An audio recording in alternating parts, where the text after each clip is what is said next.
кызмат орундары, наамдар, сыйлыктардын аттары, даражаларын билгизген сөздөр бар.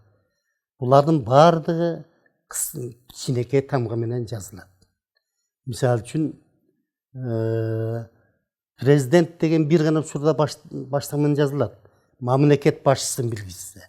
Ал эми бизде президенттер көп да, фирманын президенттери бар. Ал учурда кичинекей тамга менен жазылат.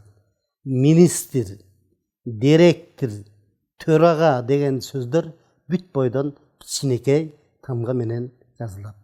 Конституциялык соттун төрагасы, төрага кичинекей сөз. Жогорку кеңештин төрагасы, төрага кичинекей сөз менен жазылат. Атыгыл академик, баатыр деген сөздөр. Баатыр деген сөз бир гана учурда баштыгы менен жазылат. Кыргыз Республикасынын баатыры деген жогорку сыйлыктын атын билгизсе. Калган учурда кичинекей тамга менен жазылат.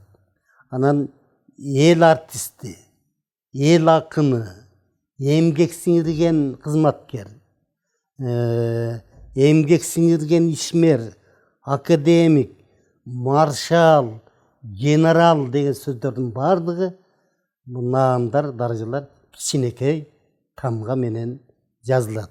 Мына ушул эсиңиздерде болсун.